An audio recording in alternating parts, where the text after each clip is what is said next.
You know who else should be in prison? This girl who ate smelly McDonald's food as she sat next to me on a 6-hour-long plane ride back from Mexico. The criminal justice system is broken, but that should be at least 10 years without parole. I had this thought the other day walking down the sidewalk. Anyone who stops in a busy New York City sidewalk to text or make a TikTok, look, I'm against the death penalty, but it seems appropriate. Speaking of execution, Easter was on Sunday. I'm known for my transitions.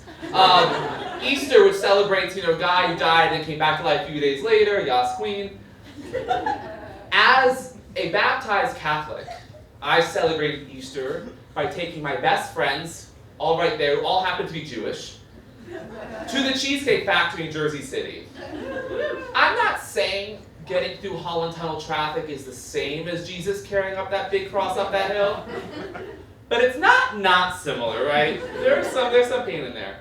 My friends and I, we all got super high off Jesus and ate an obscene amount of food, which makes sense because, as we all know, when Jesus came out of that tomb, one of the first things he said was, I hope I get this right, I am the resurrection and the life. The one who believes in me will live even though they die.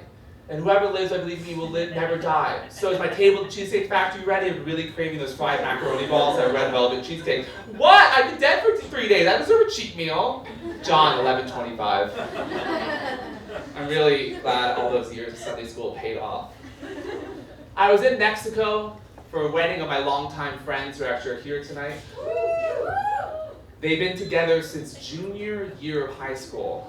So it's been 5 years. It's been 5 years. We're all Gen Z. They're high school sweethearts. They're absolutely disgusting. I love them so much. The wedding was so fun. It was so amazing. And guys, I danced so much that I ripped my pants in a way that I didn't think was possible. So I want to show you guys a video of a clip of the after party. I want to see if you guys can spot me.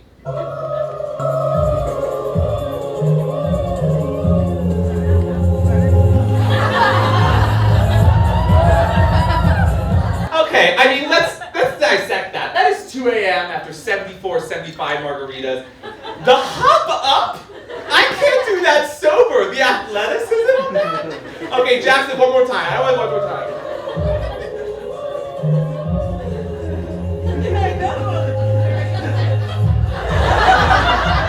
I mean, guys, I popped my pussy so hard. This is what I did to my pants. I created a slit. Guys, I'm amazing at weddings. Invite me to all your weddings. Yeah.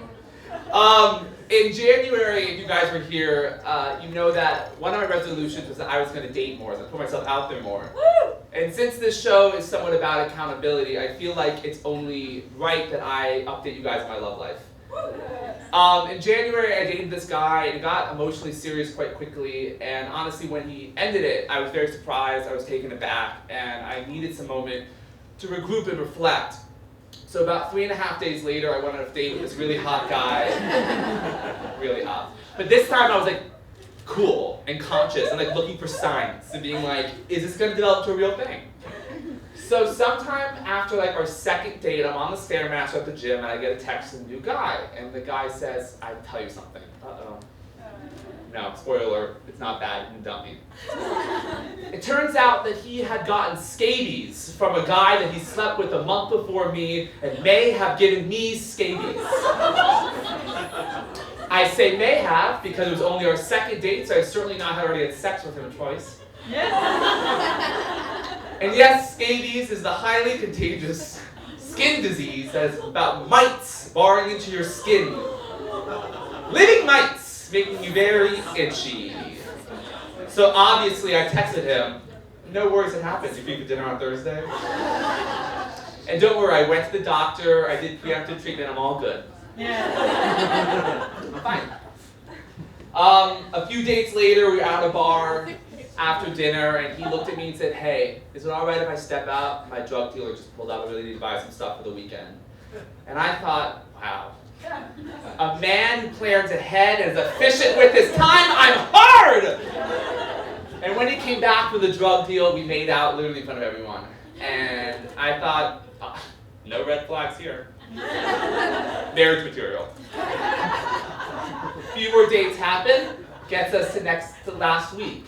And I texted him and said, hey, are you around? Would love to hang out. And 8 hours later, he texts me back and he says, hey, I really enjoyed spending time with you, but I've had this friend visiting from Singapore, and well, we've decided to date exclusively. So let's unpack that. He would rather date a guy who currently lives in Singapore than date me. Singapore!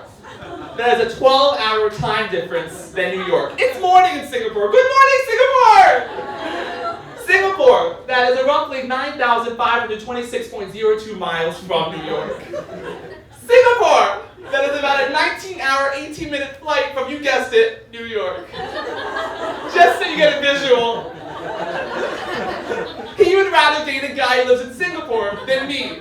What's wrong with me? Just get this dry tweet down. But honestly, it's all good. I texted him, and this is true, I'll show you the text. I said that I was genuinely happy for him. But I was happier for me because he gave me an end to my monologue. We have a great show for you tonight!